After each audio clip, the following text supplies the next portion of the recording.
Well, that was fun. Hey, everybody's Preston here, aka Godzilla. This is Another asshole. Captain of Assholes, Brandon, and he is back again. First of all, again, thank you so much for the support. First, he's doing a lot better now. He's back working, trying to get everything work back up to place. So thank you so much for your comments on that. I learned to pick with this hand and not this.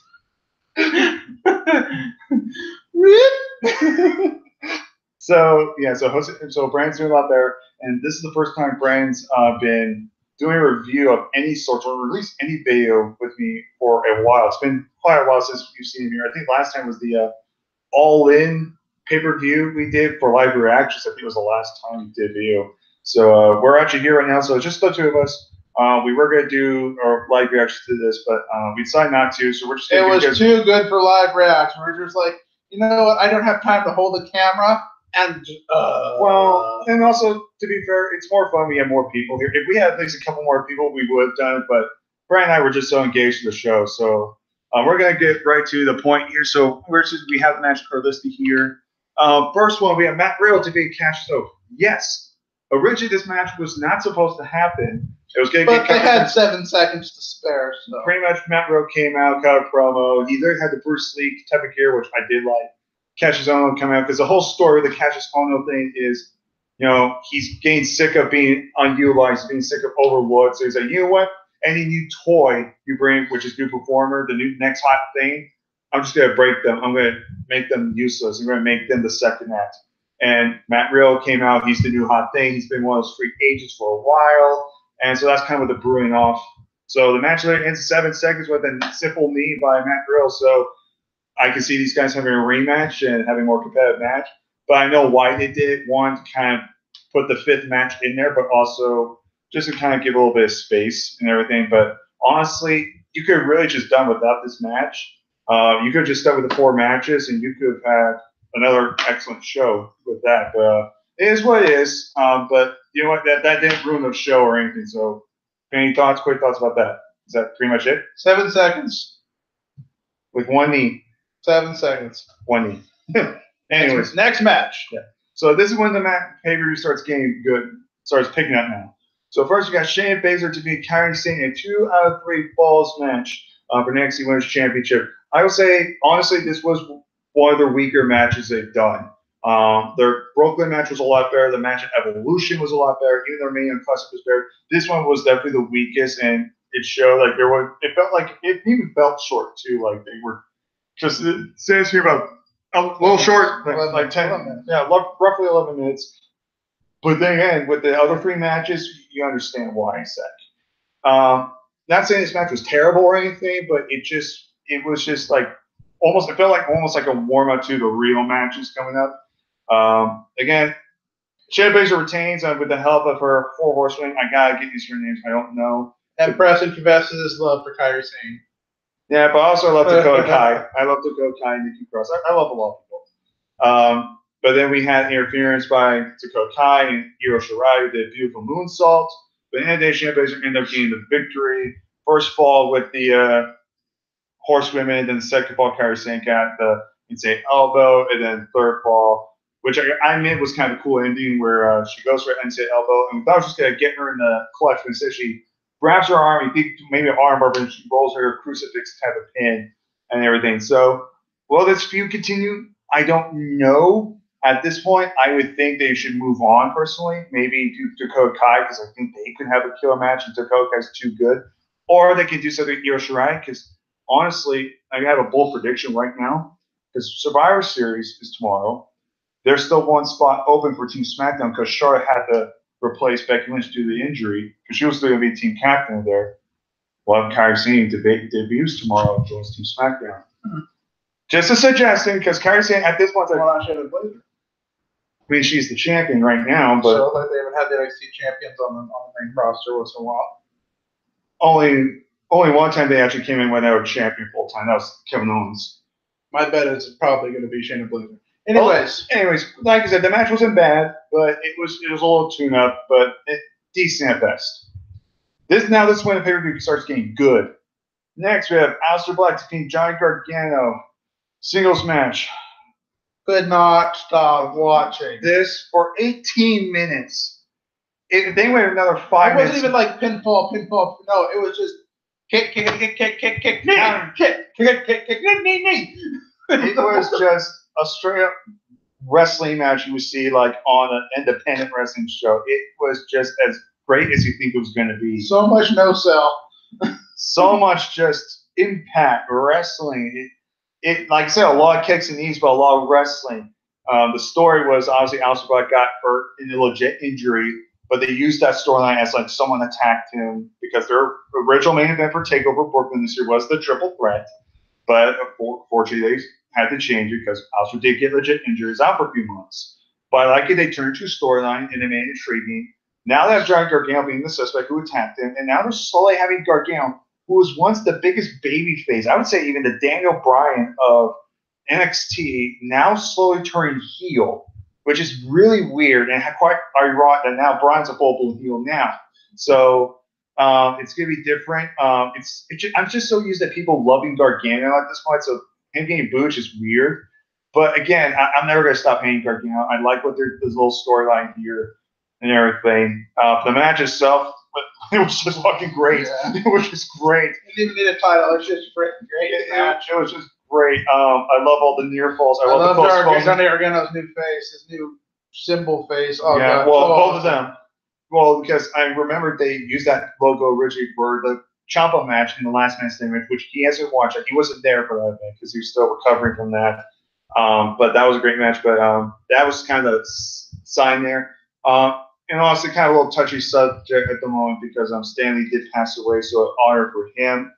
That's where he had Gargano come out with the. It took me a second to figure out what was going on because I saw the Marvel Johnny version on his back of his trunks. I'm trying to think, oh, it's Marvel, but then I put the two together. I'm like, oh, it's Marvel's Punisher because he kind of had the skull on there and everything, and that is Mitch. I will talk to you later. So he was, so he had the skull mask or the Punisher kind of logo, but you even saw bullet holes in there. So I really like that because almost like the vigilante. In his mind, he was like the vigilante. And at the end of it, I liked it.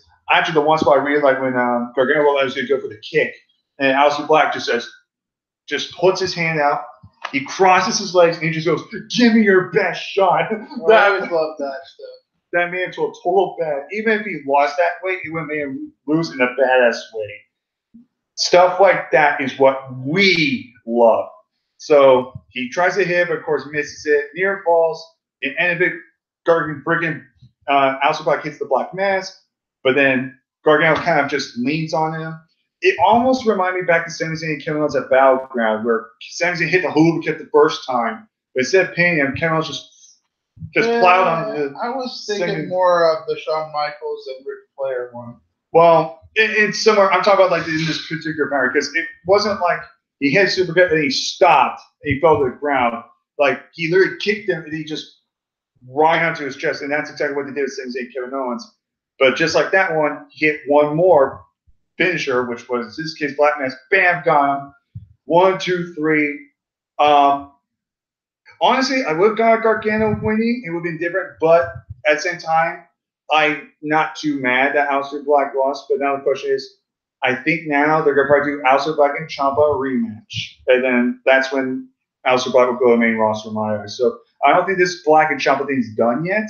And I don't even know if they're done with Gargano and Aleister Black yet. Hell, they can even still do that triple threat Richie they were going to do for the title, like at the next Takeover or episode of NXT. So we'll have to wait and see. But Aleister Black wins. And fun fact, he may not be undefeated, but still undefeated at Takeovers. So a lot of people need to remember that. But out of that, check out this match. Great match. Next match. Tommaso Ciampa, Velveteen Dream. 22 minutes and 25 seconds. I'm just going to say this till the day I die. If you still do not believe Velveteen Dream can be a world champion, especially after this match, get your fucking head checked. Is all I have to say. Bring your talk for a little bit. I'm just like, Jesus. No. This is your boy. You talk about it. We're going to begin with this match. Begin with his ring gear. So kind of references to like when he fought Ricochet, except when he had the tights of Prince Puma and he had the colors of Hulk Hogan. Again, you know me, I'm not a fan of Hulk Hogan anymore. I've lost respect for him. But I have to admit, it was cool seeing the Hollywood Hulk Hogan old gear on black. He had the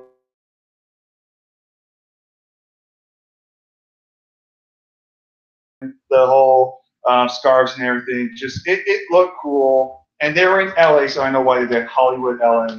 And then Ciampa came out like camouflage gear. Actually, almost a purple gray version of the Undisputed Era's gear when it came out later. I just realized that. But as soon as they announced this match, I thought this is kind of an odd choice. I thought this is kind of a weird pairing. And I thought after his match with Lars Sullivan, I was like, you know what? I could buy this match being good. And good is a fucking understatement. This match was excellent. Fucking excellent. And, who called that someone's ass was going to make an appearance in this match? I don't even remember that part. I really don't, but holy shit.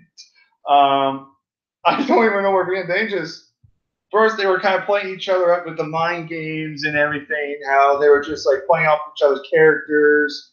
They were wrestling, then they started brawling. There were some springboard moves. Oh my God, just so much shit happened. I'm pretty sure Velveteen Dream probably popped his arm out of place. I think Tommaso Ciampa underestimated Velveteen Dream because he got fucking hurt with his leg. Oh, I love that spot too. There's the one spot I briefly caught the glance. He got in the figure 4 of the post, and referee's like trying to get him off 1, 2, 3, but referee was too busy paying attention to him. You saw Ciampa tapping out, so I like that and everything. The figure 4 played good luck because I like the storytelling because they had Ciampa's knee. They actually specified like that's a surgically repaired knee and how he's limping. Heck, the last like 6-7 minutes he was wearing nothing but a sock on his He wrestled with one boot. He was the boot, the boot man. And these guys just killed it. And there are so many. Did you lose a boot? No, I found a boot. What you talking about? A boot. I'm just sitting here, and Brandon just looking at you like this match should have been over like 5-10 minutes ago, and it was still going. And the part I'm not gonna lie, I legit thought it was over. It was when Ciampa was on the outside, and something happened with Mauro Ranallo, so we couldn't get what was going on. At first, I thought maybe like a fan threw something at him, but he looked at Mauro Ranallo, was yelling at him. I got to rewatch. I was like, what happened? No. What happened was Mauro Ranallo. He said something into the mic, and Ciampa didn't like it. He turned and threw something at him. Oh, well, I got to rewatch that. That's what I think I caught him. But it was only a brief second because the cameraman sucked. So in other words, what I like about it is they're gonna kind of do what they did with like Kevin Owens and Michael Cole. Remember Kevin Owens would always get like Michael Cole would be like, "Hey Michael Cole, you watch this," because Michael Cole will always disrespect him. or something like with Brian Michael Cole too, where Brian and Cole hated each other too back in the day when Brian was still upcoming.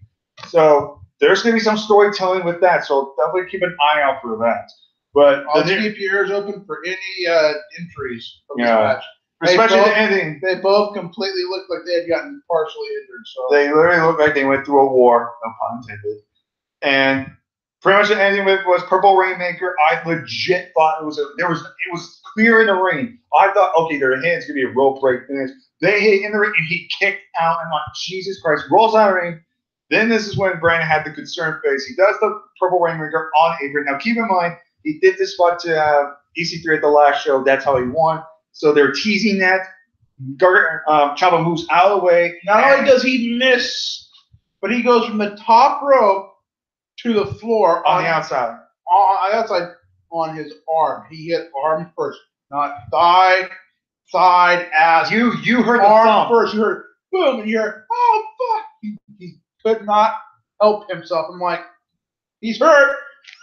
So that's it. And you see him immediately unwrap his wrist, which makes the circulation happen again, so he can reduce swelling immediately. Well, like I said, he wasn't wearing like elbow pads or anything. He only had the gloves for my recommendation. Yeah, so keep an eye out for what they have to say about him. I'm going to go on the internet and see what happens, but I think he's fine. But if he's not injured, then I won't be surprised. But guaranteed he will be at least hurt.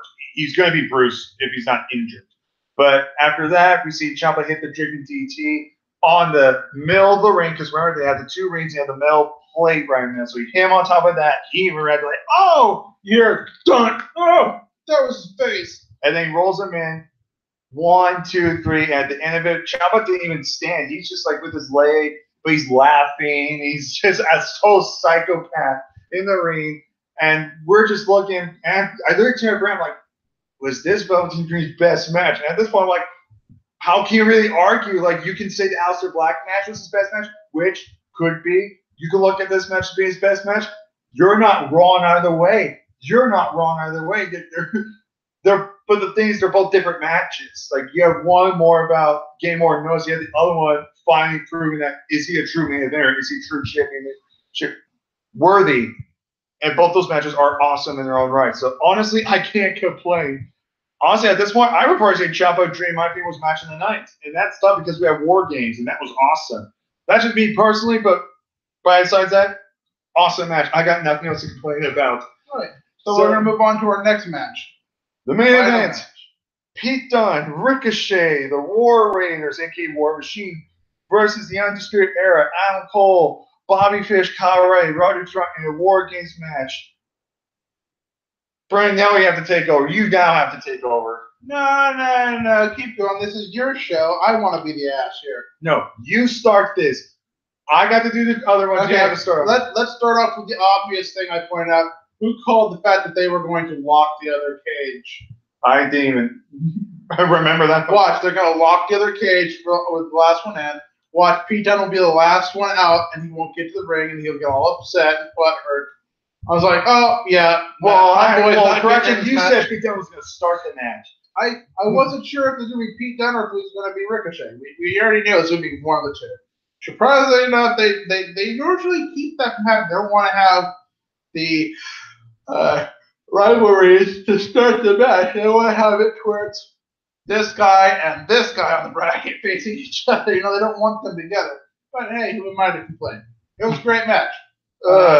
Yeah, just it was too many spots to count. Too many spots. I can't even remember half of them. Like I said, Undisputed got the man advantage. Like you said, they locked the cage by Vishkamp. I locked the cage, which made good heels, smart. So when Pete Dunne was able to get out, they were able to unlock the first cage, but they couldn't unlock the second chain. And they're like, what do we do? What do we do? And I called it as soon as watch, you're going to get the bone cutters. 2 minutes later, they got the bone cutters out, and they come out. And from there, the rest of the match was another 15 minutes of just all war. Just fucking war. And we're just kendo sticks, garbage cans, chains, chairs with the Undisputed Era logo on them. And tables. Oh God, the tables. And the spots. But I'm gonna say it right now. The first War Games was the previous War Game was better than this one. Hands down, not even a question. I would, yeah, you know what? Like I said, this match was awesome. We're not saying this match was we're not saying this match was bad or anything. It was great, but I might have to rewatch both of them. But I think you might be right on that one. I think I did like the first War Games better. But that doesn't mean this match was bad. But you know why it was better? It's not just because there were 3 teams in the first one. It's not because of that. The reason why the first one was better is because every single member of that match, it wasn't playing the injured card. None of them were injured for it. None of them had the bandages and playing I have an injured leg. None of them had that. This one started off saying, even actually admitting that while the Undisputed Era still had Bobby Fish's leg questionable, the other team, they had attacked 3 of them and their legs were injured, especially Pete Dunne. And it was like, can't you just let them go at it top notch and tear the house down? Well, again, and they did that with the last one. Nobody was hurt. We had Psycho Circus, we had the Authors of Pain, right? And we had freaking Undisputed Era, and they tore the fucking house apart, brick by fucking brick.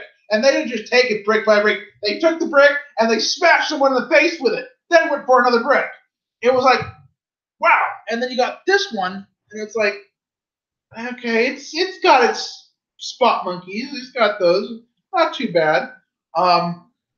But the whole injury shit, I just don't. Well, I think like I said, you're not wrong, answer opinion, but I think that's the difference with This one, that one. That one was just, like you said, all balls to the wall, just let's all get killed. This one was more like storytelling, which, again, is very important in wrestling. A lot of people need to realize, if you can't tell a good story, how are you going to get invested into a match?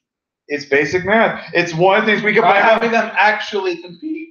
But, hey, you can... Come on, get them bricks! You can have a good story and have a great match, man. It's a perfect thing. But it's kind of hard if you have a bad story and it turns out to be a good match. You can say the match was good, but you say, yeah, storytelling really sucked. And let's be honest, the main roster has a really good habit of really being shady storytellers. Let's be honest. And with NXT, they take the simplest stuff and make it work. I mean, think about it. Everything was aligned. This was a year's worth of build they did. From last year's to now, everybody had their own little issues. And they play up the injuries. Granted, I love to see these matches be all 100% and just go out, oh, fuck yeah. But the injury thing didn't bother me that much. It made it more interesting. It made it more dramatic. It told their story. It's just both of them are different. They're just different matches. They're both, in my opinion, equally awesome in their own way. If you rather be like Brandon, be more like balls to the wall, competitive, not injury, you'll love the first one. But if you like more story-based, if you like still like the action, a little bit of spots and some of that, but more storytelling, you'll love this match more. It's just all in your different preference. There's no right or wrong. In my mind, they're both equally amazing in their own category right. And I think that's fair enough in my mind. I think that's a fair thing to say. So, like I said, this match was amazing. I think Velveteen Dream and Ciampa still stole the show. Now, to rate this show, it's not a 10 out of 10 show. War Games last year was a 10 out of 10 for him, and so was New Orleans was a 10 out of 10 for us. Still, my personal favorite was Takeover Brooklyn, the very first one, 2015. This one, I give probably a solid 8.5 out of 10. That's thought right where I was thinking. Yeah. Still, again, awesome show. Great show still. Again, Takeovers never disappoint. There's never still been a bad show. Even the ones that were just good are at least still watchable. They're still good. But still a great show. Let's hope Survivor Series does well because now with the injuries, they have a new match card, and they have potential match in the night stealers. It all depends on how smart they booked it and how well they play their cards right. Because they literally have everything on their table. Now it's just how they're going to play the cards right. And, I mean, you got Nakamura, Seth Rollins. That alone could be a match in that caliber. You have Buddy Murphy, Mustafa Ali for Cruiserweight Championship. That's not on the kickoff show. That could steal the match and give them time. You have freaking Bryan and Brock Lesnar, a match we never thought we would ever see ever after the whole injury thing. We wanted this match. That match could be the steal show. How many knees does it take to get the beast on his back? Oh my God. Can you imagine literally the no cells of the knees? Flying knee, boom, and then he gets back up, runs the guard, and flying knee, boom, he gets back up, flying knee, boom. It's like, oh my God, he's hit up like 5 times with flying knee. That's 5 finisher, and Brock Lesnar still is getting up. Yeah, I would hate that. If they legit did that, I would fucking hate that. It's like, quick, someone get a ring post. Brock Lesnar's weakness. Honestly, I would not be surprised if Brand was pissed off at that. Because last time you were pissed off at somebody like kicking out or no selling knee, I remember it was Fastlane 2015. It was Roman Reigns, Bryan, winner, got to fight Brock Lesnar. Bryan hits the knee, Roman kicks out, but then Roman hits one spear and ended it. Yeah, I remember that. You were so mad. You just said the entire match was an F line. It sounds like that's harsh. The match was good, but again, I see your frustration. I remember that. I watched that video, so you flat were mega pissed. I was like, wow, you're pulling up a me. I mean, I legitimately want to see him use at least the bell lock, right? Yeah. Well, technically it's the yes lock, but I still like to call it the bell lock. He better be using his submissions on that match. I'm going to be pissed. Well, of course he's going to be. I still want to. Wait. We do have to say hi to one person. It's been a while. Number 14. Yeah, Harry Flynn. If you're watching, Flynn 14. So actually, very quickly, the end of the match, Pete Dunne hits the bare end. Ricochet hits his. He didn't show what he was doing, but the comment said it was a 450. Both champions kind of stare at each other because they had their unfinished business because they were supposed to have a champion versus champion. Winner takes all. Till Undisputed got involved. That'd probably be at the pay-per-view tomorrow. What do you mean pay-per-view? Survivor Series tomorrow, right? Well, I'm trying to figure out like what you. Champions versus champions. They might as well just add it to the card. But the card's already full, and it's a 4-hour pay-per-view. You know, it's on the match will take the time. I'm just saying. And remember, it's WWE, not NXT. I know how much of a failure our fandom has become.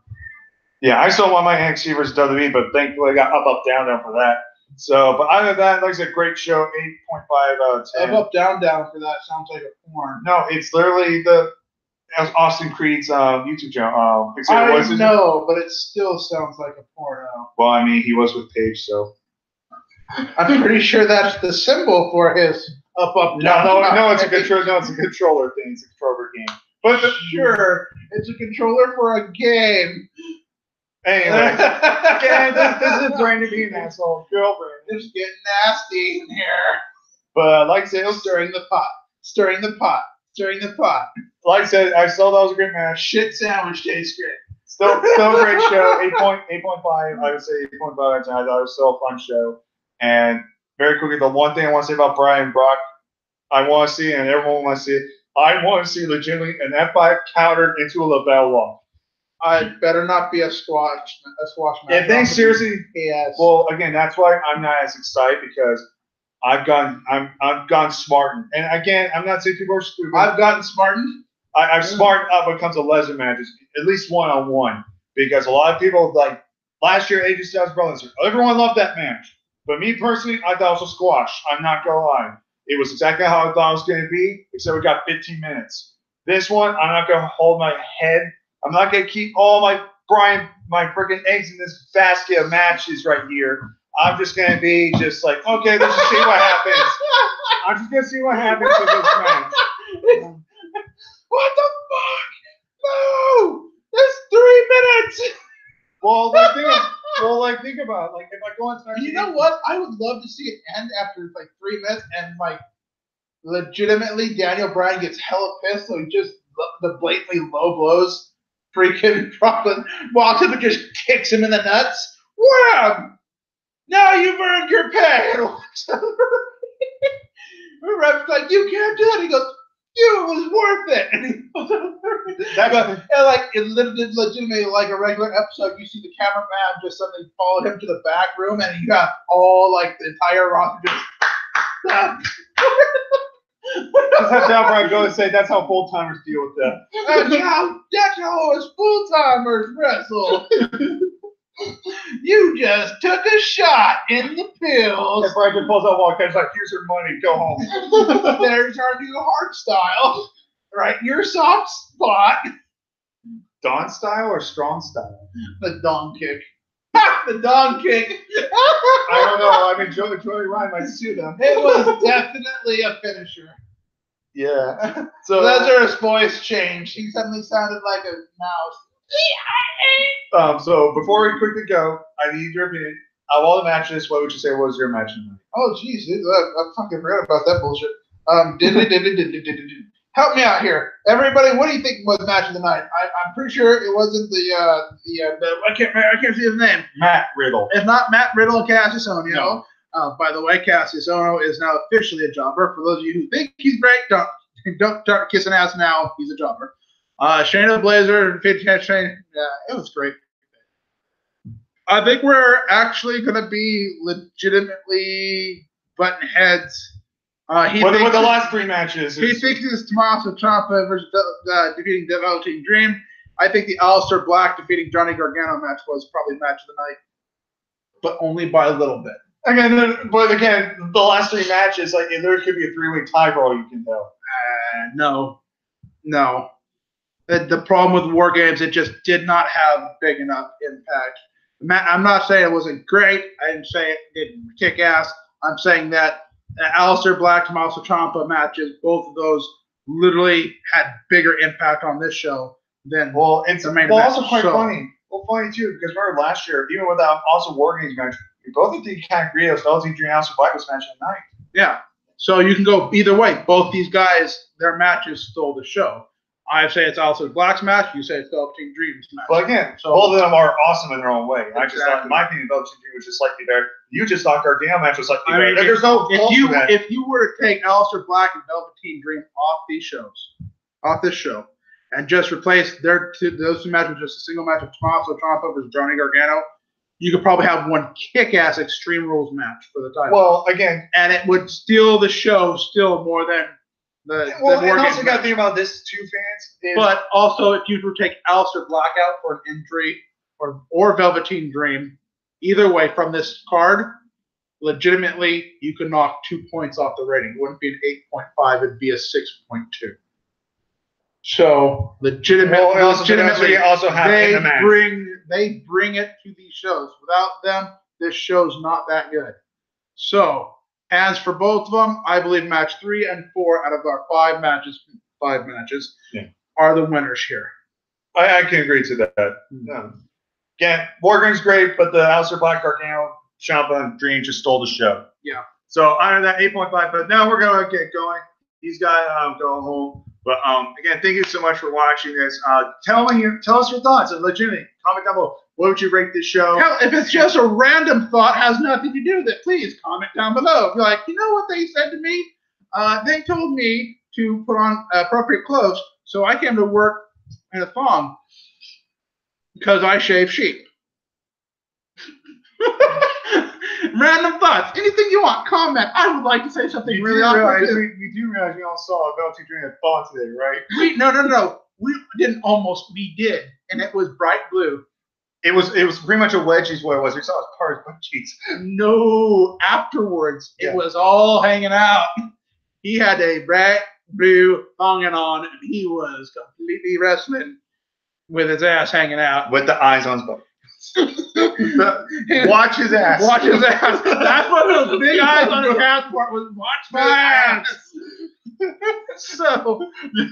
Do we have the premonition? Okay, just real quick. Do we have the ability to bring up the comments on this? I just want to see real quick. Yeah.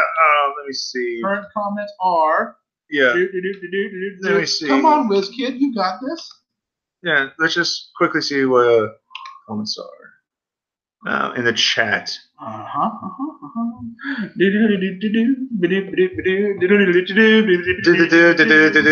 Oh, crap. Holy shit. Well, Harry Flintine. Yeah, so we got Harry Flint and Jay Houston. So the only two. Oh, we got Will from number 1. Dream versus Ciampa. Yeah, that was a good match. Yeah. But, that's his opinion. Again, both those matches were great, so you can't really go wrong with either. Right versus. I'm gonna be. Well, NXT. Let's see if Lesnar hits him hard and breaks him in half. Oops, sorry, forgot about your neck. Yeah, just a lot of surprise. Don't forget, you love the man big convention. Yep, damn right, I do. I think Nikki Bella will be on Team SmackDown. You God, take a shot for every super kick tonight. Yeah, there was a lot of super kicks. There were not. Yes, there were. I'll take that back. There was a lot of knees and kicks. There was a lot of regular kicks. There was a lot of knees, but I think that Adam Cole got a total of maybe 5 super kicks through that match. And I think there was 2 or 3 more during the Alistair Black match. That was it. No one else used super kicks. Well, anyways, that's his opinion. But we're going to get going right now. Overall, 8.5. We both agreed that the Alistair and Velveteen Dream matches were awesome. Yes. I just think Dream was better. He thought Gargano was better. But again, they were both amazing matches. We can't go wrong. Main event was still great. And the show overall was still fun. And we had a good time. We'll just see what happens in Survivor Series tomorrow. So other than that, take care, all my peeps. See you guys next time. Because I'm present. He is an asshole telling you to make sure to wrap it before you tap it. Agreed. No more children. Thank you. Take care.